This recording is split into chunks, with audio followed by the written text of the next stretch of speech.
Hello, everybody. Welcome to our talk today. It may be a little bit more superficial than the previous talk you've just watched, but nevertheless, we care very passionately for it. So I'm Ian. I'm the art director on Star Citizen. I'm Michel. Hello again. Lead on the organics team. Hi, I'm Nick. I'm the lead environment artist on the landing zone team. And I'm Eddie. I'm the lead environment artist on the modular team.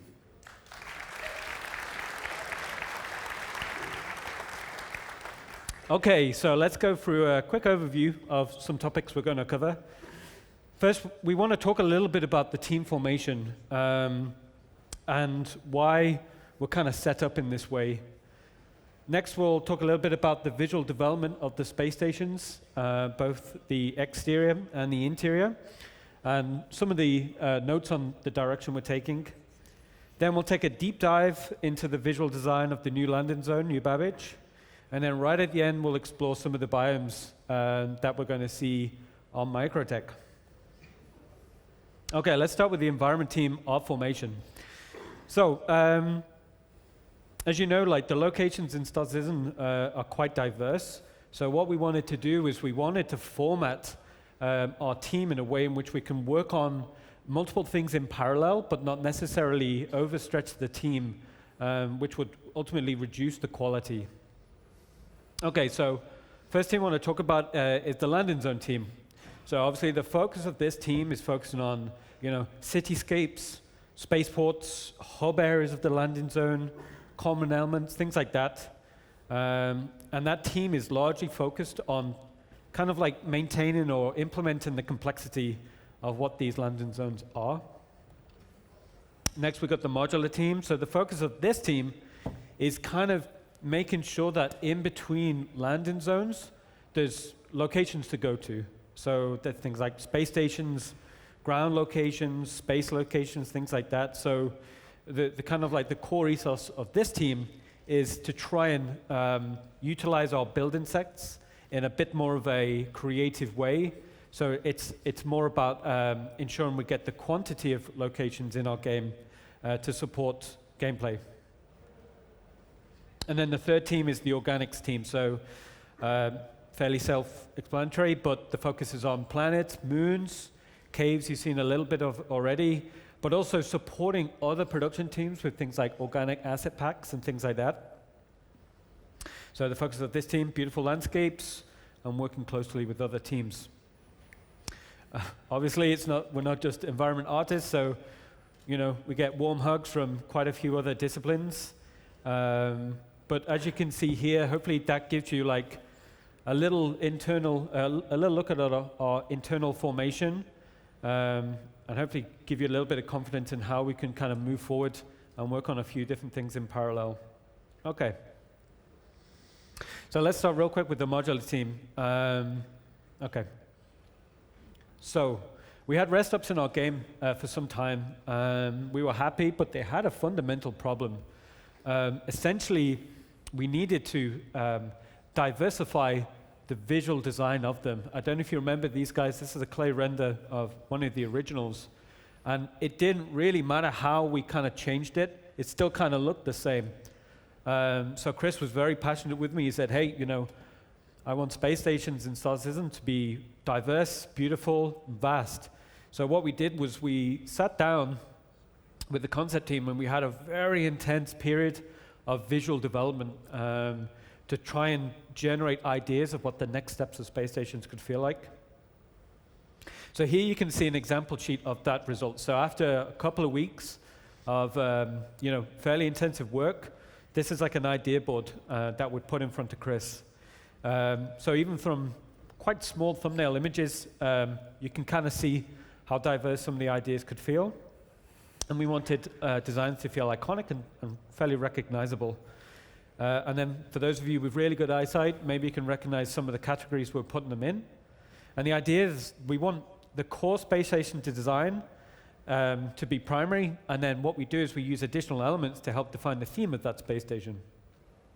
Okay, let's take a little sneak peek at some of the archetypes which we want to explore. So this is an early example of a cargo.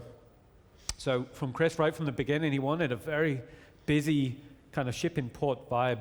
And one thing I'll note is a lot of these renders, we deliberately didn't surface anything. We wanted to almost give that aesthetic of an old scratch-built model from like ILM or something, just to validate the shape and form without getting into the details. So this is like a slightly larger, more developed infrastructure. And you can see like the cargo containers are now kind of formatted into larger units. And that tiny little hub area is in the middle, whereas the outer connections for cargo will be on the outside of the infrastructure.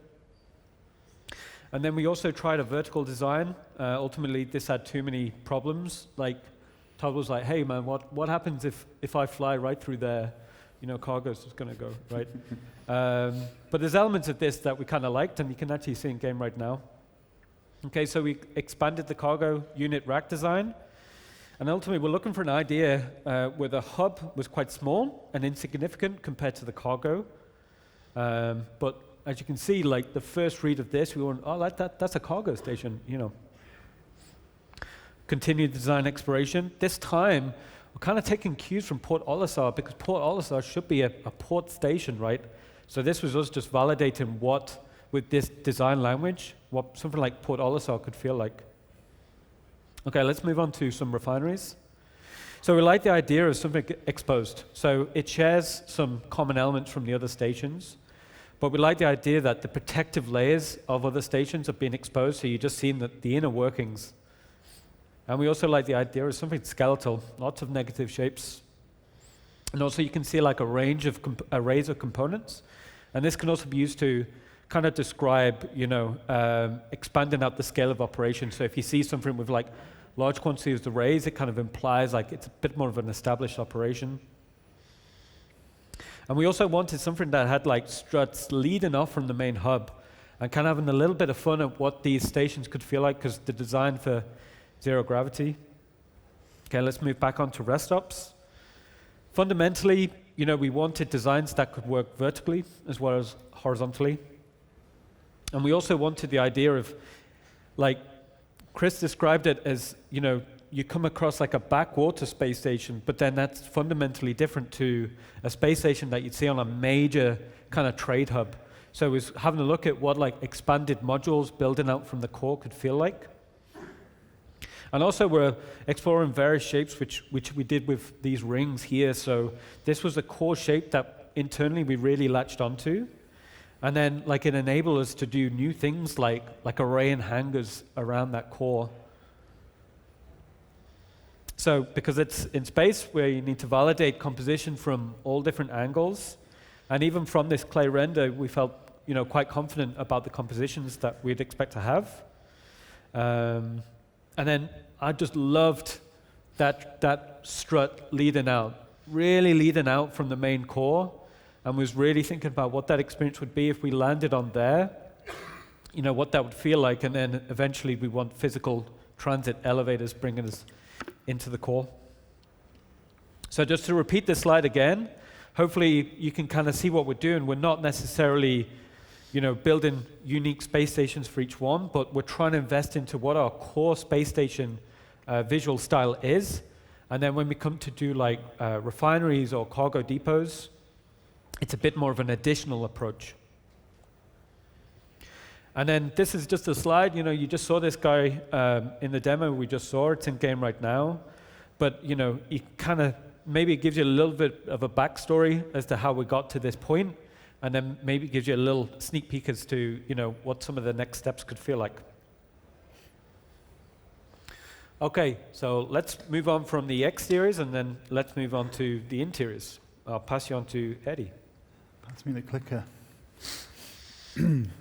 So I guess the problem with the interiors was really the same as with the exteriors. They weren't really big enough, and they weren't really varied enough. So especially now the larger exteriors have come into the game, the current interiors feel both kind of very small and just not much variety between them, between the RESTSTOPs. And we set out with an idea that we wanted to make the stations flow and the layout feel generally more open rather than separate areas into distinct segments with smaller doorways and doors. So I'm going to be talking through just some of the various components we improved and added to achieve the new interiors. And then I'm also just going to give a brief breakdown of some of the modular workflows and tools. So let's start with hubs. The hubs are kind of the nexus of the stations. We made them bigger. We gave them a more spacious and kind of a grander atmosphere to a scale intended to kind of match or mirror the increase in size of the exteriors. We've also added some more variety of hub spaces, along with more variation in lighting and dressing. And then in addition to that, we just take a quick look at what we've done to the shops. The shops were kind of an important change. Previously, all our shops were kind of gated behind doors. So we changed them to all be open-fronted. Kind of enhances the more open feel of the station as a whole. It also provides what we call curb appeal a lot more. Opening up the fronts entices people in, and it's something you see a lot in real-life stores as well if you go to a shopping center or a mall. It kind of softens the transition between the inside and the outside. Next, we're going to have a look at the mom-and-pop shops. Now, the mom-and-pop shops are kind of a new type of station we haven't seen, type of shop that we haven't seen in stations before. We've kind of made these independently owned rather than tied to a specific brand or a specific corporation, hence the mom-and-pop. And as they are brandless, we've kind of established a new set of advertising and iconography with the UI guys that we can use universally across any kind of utilitarian shops we want to create in the future as well. The bars are another new addition to RESTSTOPs. The bars are traditionally kind of a big part of landing zones, as they provide spaces for mission givers to hang out in. So we've added bars to the RESTSTOPs to provide a similar sort of gameplay function. Food court shops, right? So the food court is a new addition to the RESTSTOPs as well. Starting with the shops, we've kind of created a new set of shops specifically for the food courts. They're all open-fronted in the same way all the shops now are. And also they are also independent and kind of non-corporate for kind of a friendlier, more sort of low-budget feel. And you'll see they're all made independently of the food court itself, so that when the layout tool does its thing, positions within layouts will vary between generations. I've skipped a slide there, but that doesn't matter. The food court itself. So the food court itself is another new space. We knew we wanted a larger secondary space other than the hubs that's kind of specific to RESTSTOPs. So we developed the food court, and food is going to be a gameplay mechanic in the future. So we've kind of pre-established the food court as a space in our new RESTSTOPs going forwards. Another thing we've kind of developed as well is the idea of layouts. Overlays. What overlays do is essentially they provide the same base architecture. With a simple swap of an overlay, we can kind of completely change the atmosphere of a space with a simple overlay swap. And here's another shot of sort of the upper deck of the food court with the small eating area inside it. Okay, so Habitation, you'll probably all recognize this brand. I'm sure most people have woken up in an Easy Hab here. RESTSTOPs are now going to accommodate HABs, and they're going to accommodate player spawn points. So we took our existing Easy Hab set, and we've basically expanded on it slightly to produce a slightly bigger version of Easy Hab for use with the new RESTSTOPs. View rooms. So view rooms are kind of another really important addition that we wanted to get right for the new RESTSTOPs. They've dramatically increased in scale. It's more of a view deck now than a room. The issue with the old view rooms really was that they were very small, and the player never really had any reason to actually go to them, because in the layouts, they were always at a dead end, essentially. So there was never any reason to go and look out the window. With the new view rooms, we kind of, and especially with the new layouts of the stations, we kind of direct the player through this space on their way to other locations within the RESTSTOP. So the player has much more chance to actually get a good view out of the window. And again, it's really important. They've become a much more important space to remind the player of their connection to the outside world. And as you saw in the demo, we're now going to be putting stations in low orbit around our major planets. So it's something we've wanted to do for a while. And it's going to give you some really, really nice vistas, hopefully. So yeah, we're quite excited about that. So just to give you a brief breakdown of how the modular team works, because it works in a much different way than maybe a traditional level is made. Instead of building a layout by hand, we kind of build all the components and use the procedural tools to generate many different layouts rather than hand building individual ones. So here's a library of rooms that are kind of unique for the rest stops themselves.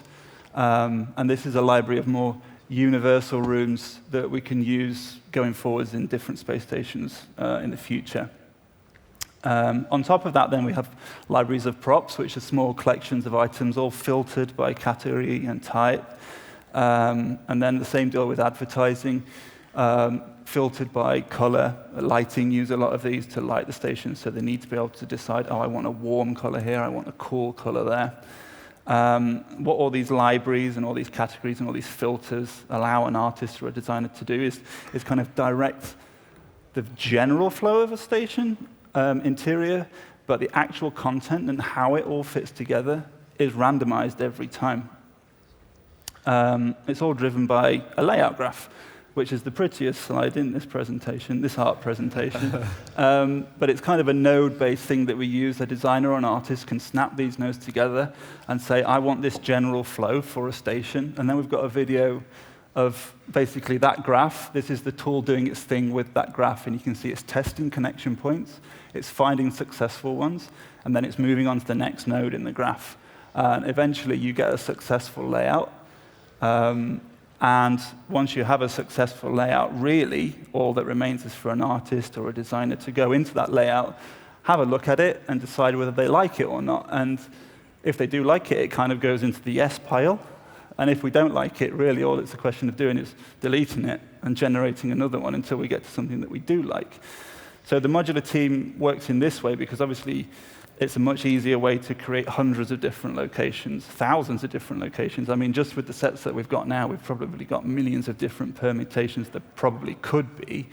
But instead of having to hand build every interior we make, we spend a lot of time figuring out the rules so that we can generate hundreds over time.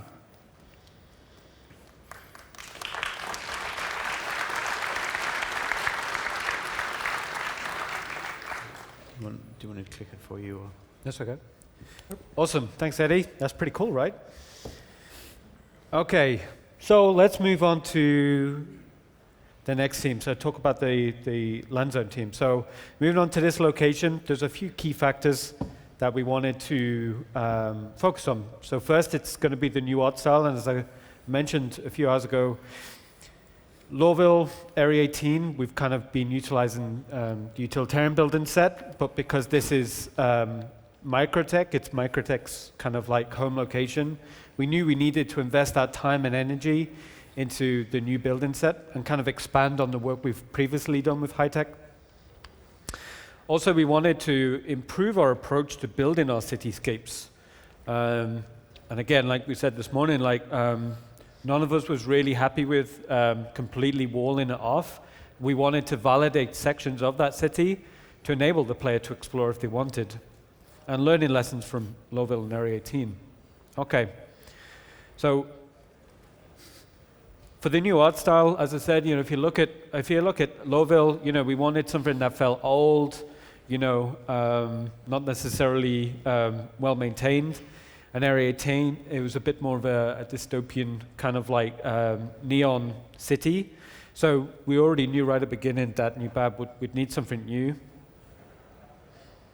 And also, like I said, for the narrative, it was very appropriate. We'd need something that was no longer in our asset database. So this is a slide which we use internally. It's basically our internal architectural style document. For Star Citizen, we don't want a kind of a bland game. We want it to feel like it's kind of got a rich history. As you're going around, you see architecture from different periods. Much like if you walk around Manchester, you'll see architecture from different time periods, and it kind of gives you a type of layer and a type of depth to the game. That's ultimately what we want Star Citizen to achieve So you can see here on the timeline, this is where the high tech is. So it's a lot more recent to modern day, current day in the game than utilitarianism. And it was kind of like the next stage coming out of the Henoism period. So we kind of thought there'd be very much an uprising in design methodologies, much more of a focus on industrial design styles, advanced manufacturing materials, things like that. That was kind of like the core pillars of what we wanted this art style to achieve. Okay, so this was the first kind of like concept we achieved on, where it was kind of like close to the final direction of what you can see in game right now. Previously, we'd gone through quite a few iterations. So it's this, New Babbage is kind of described as having like these beautiful domes of where the city's kind of inside. We tried many ideas of trying to visually describe what a city inside a dome looks like, but ultimately it never felt right for the game. So what we did was we type of moved the dome design idea and tried to make the hub of the landing zone and put that inside the dome. And then we keep the cityscape separate. So let's talk about some key landmarks that were established during this preliminary concept. We got a signature building, and we stayed fairly faithful to that guy. The domes, as we mentioned, but we wanted to have it as additional to the city as opposed to embedded in the city. Transit lines from previous landing zones, we knew that transit was going to be key.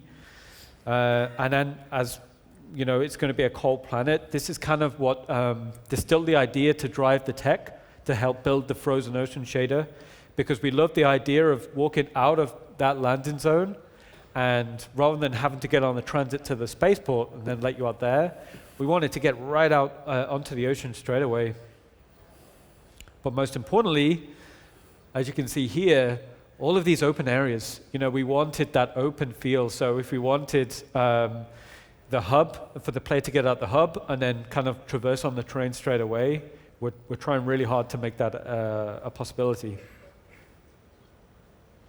Okay, so this was a video we pretty much took the concept mesh, got it in game as soon as we possibly can. So the aim here is to replicate the concept one-to-one, and then you start to get a sense of scale of how it's feeling.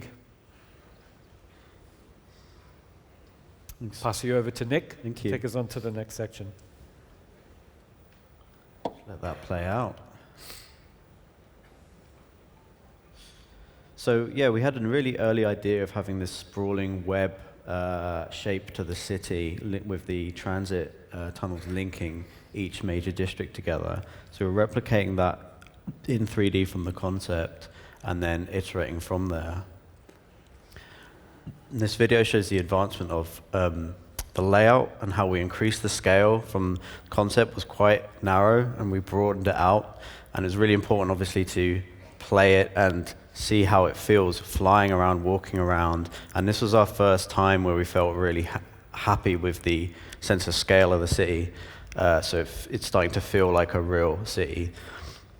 So, but we wanted to make it a little bit bigger and a little bit more sprawling.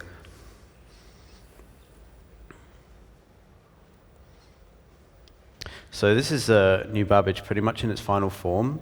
And in addition to the sprawling city, we've added some more districts further out, and then having these kind of little outpost clusters on the mountainous horizon to make it feel like the city's not just on its own, but it's embedded into the local landscape, and there's more like man-made structures beyond. So breaking down the city, as we've seen from the concept, here's an in-game shot.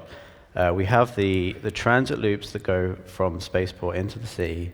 We've got the domes, which was the central place to go for the players. And we've got our Aspire Grand signature building in the center, in the main downtown area. And we have the sprawl, and the open areas, as Ian's already mentioned. So we wanted to validate the design from above to make it believable, and that was really important, and have the feeling that the city has expanded over time building out the major transit as it spreads, and maintaining that kind of networked composition of the city, and it's growing out around the bay as well, which gives it that really nice skyline view. So the transit tracks really ground it, making it a believable city. It makes it feel like it's this hustling, bustling city. People have places to go. So we knew that these transit tracks that the players are actually going to take need to be dynamic. So they weren't just straight lines everywhere. They kind of weave in between buildings and places and curve around like you see there. So let's talk about the architecture of the city itself. So we wanted to put a real emphasis on distinctive silhouettes of the buildings, compound curves, material separation, and give it a nice elegant feel. We wanted to make it distinctive from the utilitarian style like Area 18 and Lawville, but not push it too minimal like the supermodernism style. So it's kind of in between point, but that's where the high-tech style lives. So with the skyline, we wanted to have more kind of negative shapes and negative space created with like structures and supports and the antennas and aerials to create that interesting skyline. So how did we actually make it in Engine? To break it down, what we did was we had these very thick plates, which are deliberately quite thick, so we could embed that in the snow and in the terrain, and then add integration on top of that. So we could have that at various heights. The tall buildings, all the skyscrapers, have been handcrafted by artists, and the gaps are filled in with lower buildings which were made in Houdini, procedurally generated out of Houdini, which the effects team did. And they did a lot of research and development into with Houdini in getting the right variety and shape and scattering of these buildings. So these are the lower detail but higher frequency buildings, and they complement that base layering. So then we need to embed those main plates with these secondary plates, which again add more layering to the city and add the believability. So here's a shot where you can see all these secondary plates added in around the main ones, which add like a really nice natural layering to the city, and they break up that kind of mega structure feel, so it doesn't feel too monolithic. Okay, let's talk about the spaceport. So, Chris laid down the challenge of wanting a spaceport embedded in a mountain, so we started exploring visually what that could feel like. And then also we wanted the idea that it would be almost overlooking the skyline from across the water feature. As this was going to be microTech's home location, we wanted something where the architecture kind of reflected the brand. So as you can see here, it's pretty much a combination of sleek and sleek architecture, but it's ingrained with technology. But it's also laid with the botanicals. And also we want to introduce the first kind of hollow greeter for this landing zone. Ultimately, we kind of felt the in-game implementation, of the spaceport was quite good. We needed to add a few more vertical towers just to expand the capacity of the spaceport, but also for design it was important because whenever you embed something into the mountainside, you can't see it. And, if you're coming from the other direction, design obviously had concerns about, people being able to find it, And also, internally, we spend a lot of time just having a little mooch around the base of it, and it feels really good seeing ships coming and going as they fly overhead. We placed the spaceport opposite the main city, as you've seen in the demo, and that gives you that really good vista opportunities from both the outside of the spaceport and inside the atrium. And from the spaceport, you'll be able to take the train from the different sections of the city there's a few different transit loops. And also you can leave on foot or from a ground vehicle from the garages, which you can get to. So keeping the large window in the atrium was important, showing that the vista and ships coming and going, and it's kind of a nice feature that all the other spaceports in our game have. You always want to see that traffic. And the the vista view is on the critical path from the atrium down to transit, so you kind of walk past that window going down to transit, which is a nice little addition. So the main atrium here, it serves as your hub to the different sections of the spaceport. So from here you can go to the garages, the hangars, the surface entrance, there's ship rentals, and then there's a transit system. And this shot here shows a really good example of our high-tech building set on the interior side and how we've been developing the art style. Okay. So for the first time for this landing zone, one of the things we wanted to do was we wanted to do a deep dive into what we're calling the graphical standards for the corporation. So in the real world, huge corporations go to a graphic design agency and ask them to kind of like define their brand. And we did exactly this. We worked with a very talented graphic designer, and what we did was we expanded down what the corporate identity of microtech would be. So essentially, it's a document outlining the principles of how the company uses graphic design to communicate. So this is an example shot of wall designs and how they use iconography. So when we release the location, the idea is we'd kind of layer in these details, and the idea is that this would kind of just layer on that believability because there's a lot of traveling in our game, and we wanted to help improve that navigation experience. Okay, let's talk a little bit about props.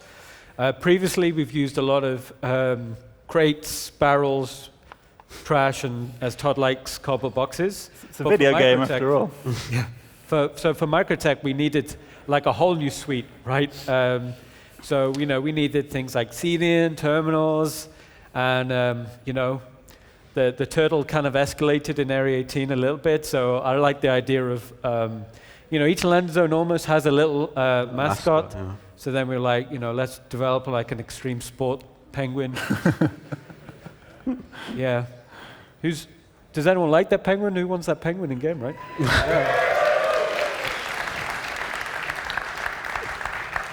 Done. It's done All now. right. That's it. Decision made. Okay, decision done. All right, okay. And then also here you can see, we've dived into other prop designs. Fundamentally, the way in which we're going to address these high-tech locations is different, rather than just like, going for that high frequency feeling where it feels like it's very well lived in. We want to keep that aesthetic, so a lot of the props need to work in addition to the architecture. And when you're working on a modular game, it's quite tricky. Okay, let's talk about the domes. Okay, so again, much like the cityscape, these domes went through many iterations. There's a lot of if you do a Google search for, sci-fi domes, you get a very specific aesthetic. It's not necessarily to my tastes. So we spent quite a bit of time refining that design. And we also explored the idea of like how we want to get people in and out of these domes, how we wanted to connect them together, things like that. Okay, so unfortunately, we didn't see it on the flight path. For the longest time on the demo 1, we had a nice track over the domes, but essentially we put them in prime real estate on the front of the waterfront. And then we got a dedicated transit line leading directly into it. So let's break down some of the key aspects. So the first area is called Commons, right? It's located in the smaller side of what our internal team lovingly refers to as the double bubble. So inside the Commons, there's a few things that you'd expect to see. So the narrative pass that we get, it's kind of described as like a kind of a douchey campus vibe. So we've got a bit of a dedicated yoga spot there. So if you want to get some yoga on, it's right there. I think Steve Bender's going to get his mocap suit on and get some shot going on. But also you can see some of the principles of our aesthetic coming in here. So clean lines, beautiful and exotic plants, and technology. So the next area is called the plaza. So essentially, this is the larger part of the main dome. And this was described as the corporate business park. So this is where, it's the main hustle bustle of the location. And we wanted to kind of like convey the feeling of like, this is where the factory line is, but we wanted to convey that, corporate business park vibe, but it's still located inside the dome. And then lastly, we got the promenade. So as you can see, it's kind of located across that sky bridge right there. And this will kind of give you that feeling of like going from the inside of one dome to another. So again, building from lore, this space is kind of designed, this is where the kids kind of go at night to, take some substances. Work hard, party hard. Yep. And this is where the mission giver is going to be. So this is where Eddie's going to be.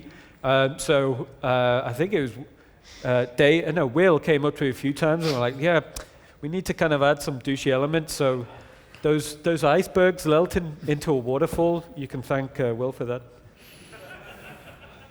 Okay, let's move on to habitation. So looking for locations to put the habitation in New Babbage, it's pretty obvious that it should be in the center, in the Aspire Grand. It's the only real choice, to be honest. And we get really nice commanding views from that building of the whole landing zone. So the corporation is called the Nest. It's a habitation apartment suites. And the idea of the building iconography layering into the environment itself, you got with the 3 leaves, kind of holographic leaves, as part of like the signage and the main lobby. So there's a little shot of the balcony area, which we don't really want to spoil too much because the views out are really cool. And the balcony is you can see on both sides the views of New Babbage.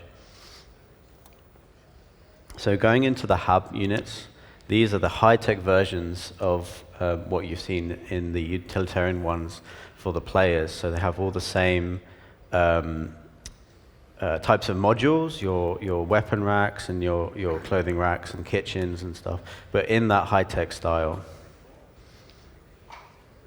One view we will show is the one from the hab pod, which we've wanted to get in for a long time, actual real views from your bed of the landing zone. So these aren't faked views. It's not a screen. These are the actual views you get. So each hab pod will have a slightly different view, and you'll wake up and look outside and see the landing zone.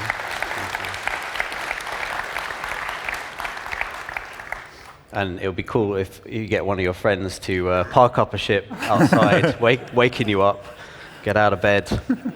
Big headlights. So we started the process of branding and the Nest and getting a nice sleek design in with the habs. Do you want to talk about the lighting again? Sure. So this is kind of like a bit of an internal exploration. Much in the same way with the spaceships, we wanted to start looking at light sequences. So, ways in which we can kind of enrich this experience in the habs. So what we did was try to think about, when you get out of bed, in the same way maybe at home, like lights just slowly start to lift up. Maybe the temperature of the lights start to change. And maybe even eventually, we can kind of like expose some of this to players. So, you can define your own kind of like ambience that you want to do inside your hab. So here you can see it's still quite debug, but it kind of gives the idea of where we want to take things. Yeah.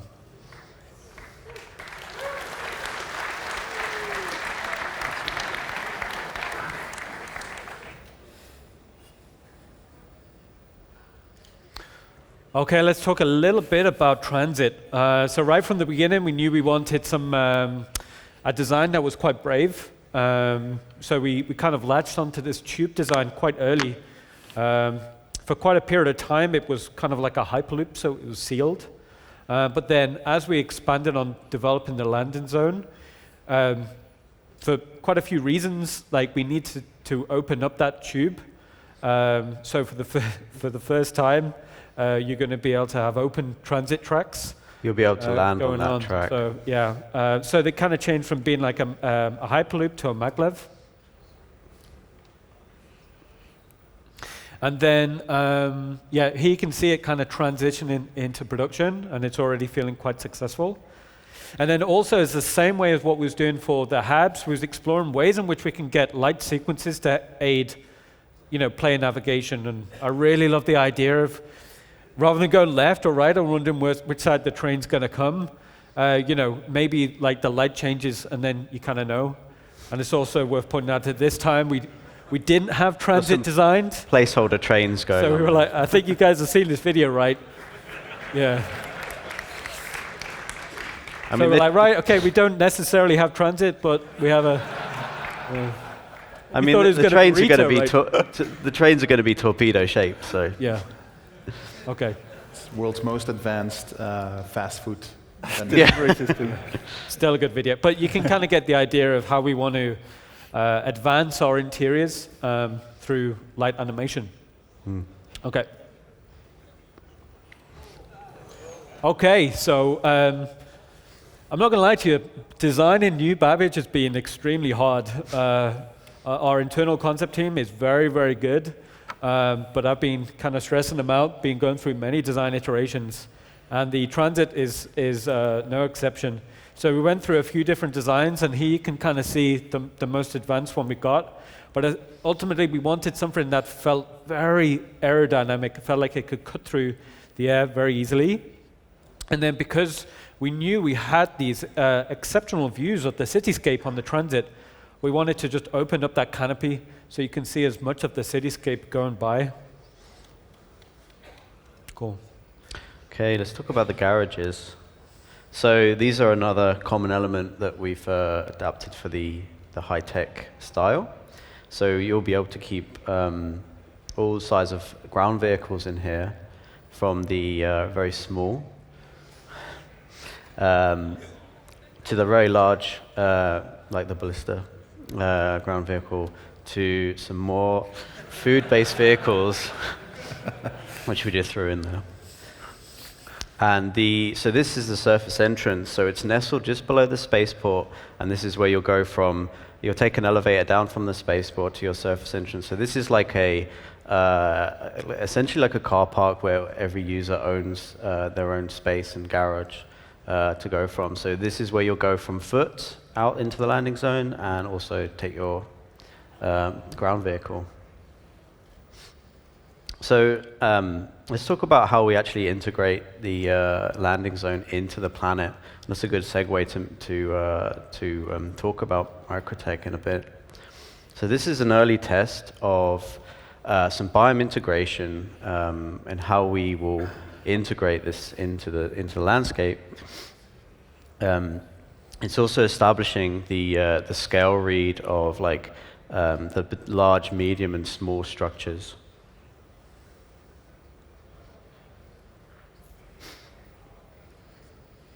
So following further investigation, this kind of shows where we're at, and seeing everything come together with the trees and the rocks and the grass and the snow piles give you that feeling of integration. So I've got a couple of images of kind of before we were integrated and after, and you can see like how the build-up of snow is added, embedding those structures and rocks. The shaders having that layer of frost, which can be controlled, and that's what the biome integration tech is currently working on. So that's integrated. Here's a pretty cool nighttime shot before and after, and we still need to do a bit more work on this integration. For example, the transit tracks may not be covered in snow because you wouldn't want that to like ice up and your train plow into that. So there's a bit of adjustment that needs to happen. These are the domes of that shot, and how integrating it just makes it feel so much better. It's like night and day, and it gets you in that holiday mood, hopefully. And then this is the whole city as well.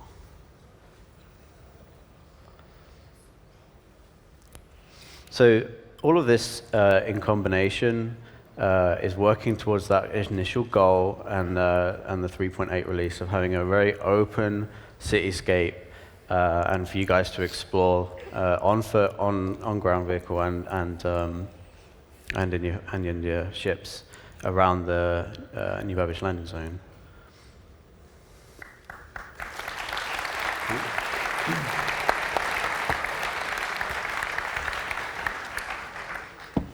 Cool, thanks, Nick. Internally, we're really excited about New Babbage, so I think we're all going to be watching what you guys think of it.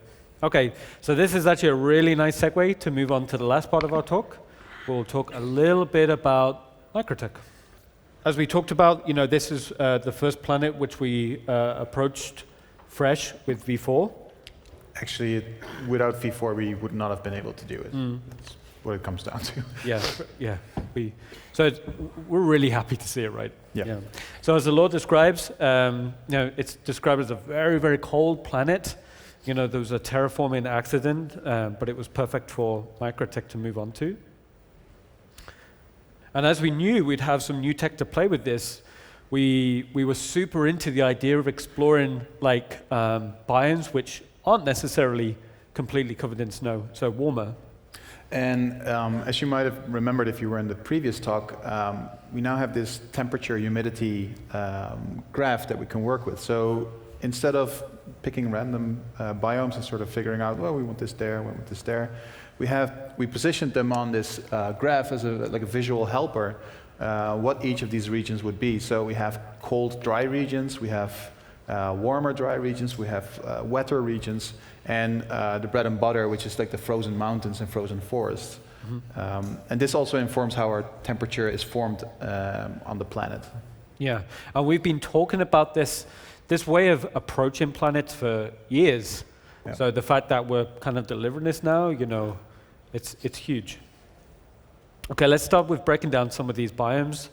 So let's start with biome 1. So right from the beginning, we knew we wanted these epic, snowy, kind of like mountain ranges. It was pretty much, for the longest time, this was pretty much like the core direction of what microtech was. And then there's a few elements that you can kind of see in here where these large mountain ranges kind of go down into the valleys, and then that's where we'll start to see the pine trees being spawned. So in order to get these mountain ranges looking truly, truly epic, we used both a selection of mountain height maps as well as a global elevation map. So again, in the previous talk, we talked about a maximum up and down range of 1 kilometer. And if you want to have this epic mountain range, that has to go higher than 1 kilometer. So we needed a combination of both. And we did some exploring into mountain ranges on Earth, and locally, the maximum elevation is usually, you can cover a lot of that detail with a 1 kilometer range. It's usually across the multiple kilometers, the 10, 20, 30, that you really need this large, slow increase in height. And with a combination of the global height map as well as these smaller mountain height maps that are distributed across, we managed to get these really epic looking mountainscapes. Yeah, the transition of forms between, like I said, the peaks and the lower areas, literally everyone who's had it on the screen, other members of the company come over and go, hey man, that looks really good, so yeah. We're quite happy. Another cool feature that came in with V4, and Ali briefly touched on it, is the idea of bedrock. So bedrock is something that is a separate layer that has its own colors and textures that we can apply to it. And it's dynamically masked on slope angles. And I think this is one of those essential components that we needed to make microtech look right, as we wanted these steep slopes to be empty of snow. No snow, just the underlaying rock being visible. So this bedrock layer really did the job for us. Mm. So just as an extra sneak peek, this is my monitor a day and a half ago. We have such amazing tools. This is me scrubbing the time of day And you remember saying how important the shadows cascading over the terrain is right now? Like this was literally my editor. So you can kind of see a little bit how it's feeling right now. Nice.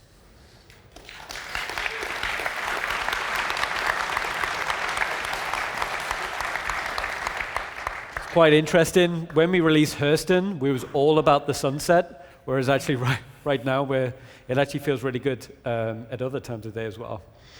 Okay, let's talk a little bit about Biome 2.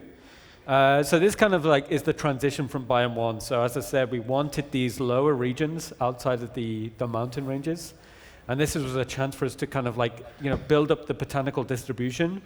So we maybe wanted some areas that feel, quite calm, quite peaceful. But then, sometimes we might want areas which feel like they're kind of like half embedded under snow. And because the most of the palette for microtech, or most of the palette for this biome, is completely monochromatic. So we're doing everything we can to, create interest with silhouettes and shapes and little color accents from, flowers or berries or things like that.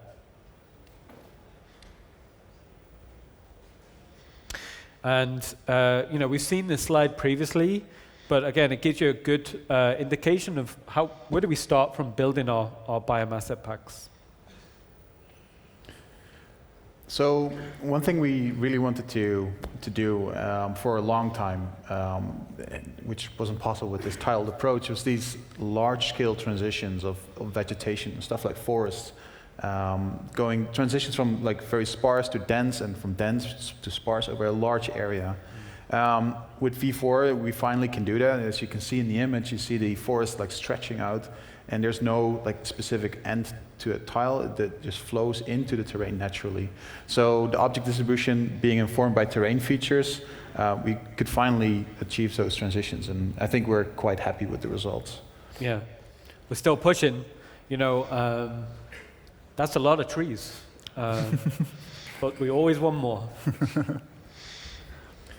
And yeah, like Ian mentioned before, or I think Ian or Nick, when we're talking about the spaceport, it's sometimes really hard to understand and recognize scale in our game.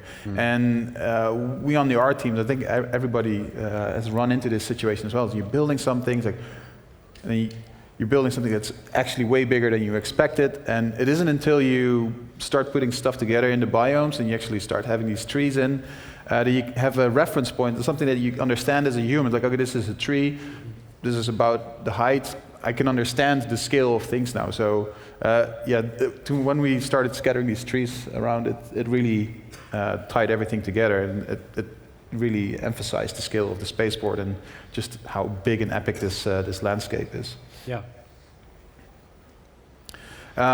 This is from first-person view. So this is on foot, just taking a little hike through the snowy forest on your way back because your car broke down, probably. Get some warm jackets on. But yeah, this is truly something that we are super happy about. Mm-hmm. I don't think there's any other game that has this range of scale, from first-person close-up cool stuff to these epic buildings. So interestingly, we actually had the spaceport embedded on the terrain much sooner than we had trees on, and we're like, does that spaceport look a bit small? And then literally we got a new build with this in, and we're like, is that spaceport too big? It's when you get those things that you recognize from a personal level. Like, I know how big a tree is, so that sense of scale is what is much needed with these epic structures, which you can't really tell until you've got those kind of reference points in. No. Okay, so just want to share some assets that the organics team built. We have the snowy spruce trees, which is, like I said, the bread and butter of microtech. I guess it's like almost around 80% of the landscape is mountainous regions and trees in the valleys. So these guys are the most common ones. They have a little bit of a frosty layer, but they're not too heavily covered in snow. And if we go to the next one, we also wanted to have ones that were really like heavy snowfall, completely snowed under, and they're frozen solid. So you'll come across these guys in the landscape as well. Also, the weather on microtech can be really, really harsh, and blizzards and snowstorms, all the strong winds. And the lore describes what do you call it again? Climate accident, basically. With everything. Terraforming accident. Yeah. Yes. So we wanted to represent this in the assets as well. So we made sure to show visual cues of the type of weather you could probably expect. And it also helps to make the frozen forest a more interesting space to navigate, because previously we had our rocks, we had our trees, and I think the savanna looked really cool, but you could sort of make your way around quite easily. So with this, it's more interesting to navigate. It's also visually more interesting to explore what's on the ground. It just gives this extra layer of detail. One further. Okay, let's move on to the next biome. So, as we said, we got a bit more of a physically based approach, and we knew we was going to have these improved transition areas. So we wanted to explore about how we could kind of introduce more color, or maybe introduce areas where it's starting to get warmer, but it's actually quite close to these snowy regions. And also we love the idea of having, color next to the monochromatic mountain ranges. And it gives us an opportunity to inject color into the frame with things like flowers and things like that. So here we see one of those transitions, and I made a little joke about this in the previous presentation, that this is what the transitions now look like, so no more tiles. So with the updated tech, we're seeing these beautiful transitions, and they're informed by and at the same time emphasizing the shapes of the terrain. So we're really happy with those results. And here are some examples up close. I like the spring vibe that is going on. The frost is gone, little flowers start popping up again. And although these areas are quite calm and nice to have a little hike through, the snowy mountains are never far away. So we always want to remind the player that, it's still a cold planet. And once again, these transitions, we're super, super happy with how these flow into each other. Yeah. So these are some of the assets that we did for the biome. Fairly small but simple pack, some nice colors, some nice flowers, and some remaining roots and trees that did not survive the initial frost. So just wanted to show some remnants of that. Okay, next biome. So, so there's kind of like an offset to these snow regions. I was really quite passionate about having areas of quite intense color. So then we explored these type of regions, again, reds, oranges, and things like that. And then also as part of the asset pack reuse, maybe instead of these rocks being covered with snow, we start to build up the lichen on there as well.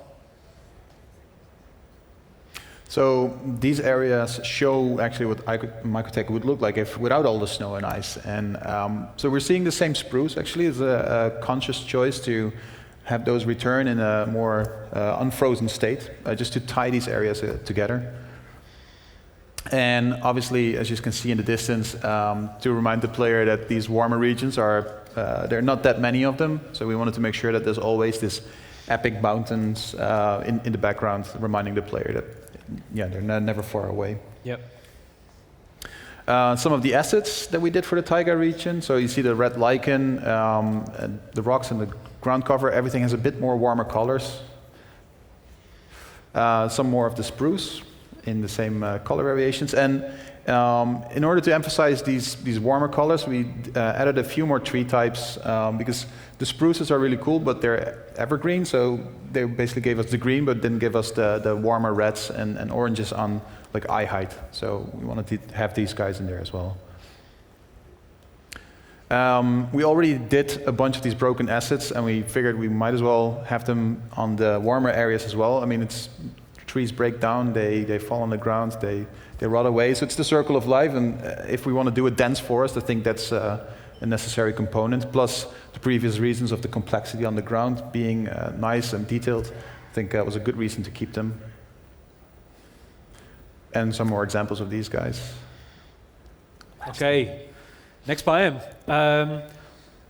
We've talked about snow biomes, we've talked about quite botanical heavy, and we've talked about like an offset. For somewhere like this, I thought it'd be really quite interesting if we described areas that were very bleak, you know, very dark, very cold, and then maybe the idea is that these are located like maybe on the poles, so you know, the sun angle is always quite low. And then, you know, it was quite heavily inspired about, you know, you see these areas even on Earth where like the glacial melt is kind of happening, big chunks of ice are being left behind. And then also for like maybe a little twist on the asset pack, you know, we start to introduce like maybe these large slabs of obsidian in combination with some of the gravel that you'd expect to see. And here it is in game. And what's really cool about it is because it is at the poles, the sun is over at a very low angle, and you could say it's on purpose, but actually it was a bit of a happy accident where these low sun angles played really nicely with the glossy obsidian that we were scattering. Yeah. Mm.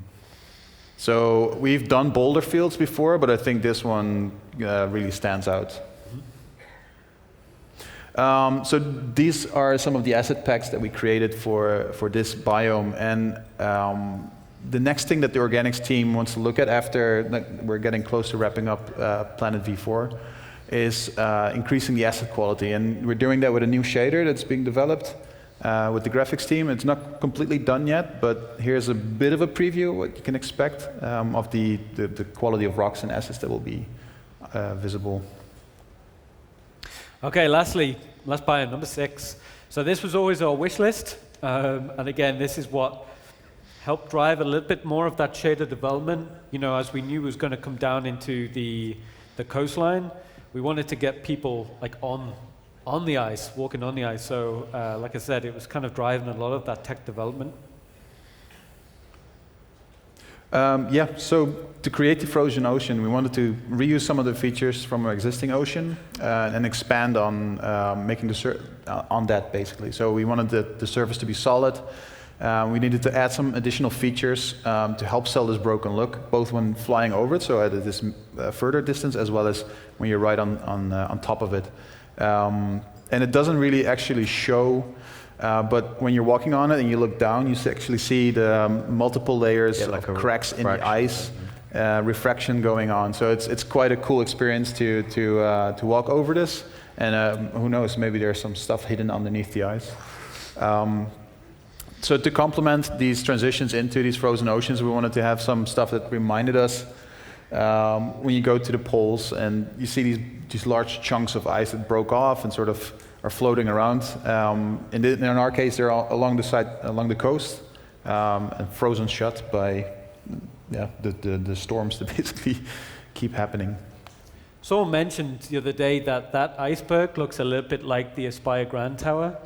So maybe that's like It's your challenge to fly through that. There was the extreme sports penguin being artistic. Right. Okay.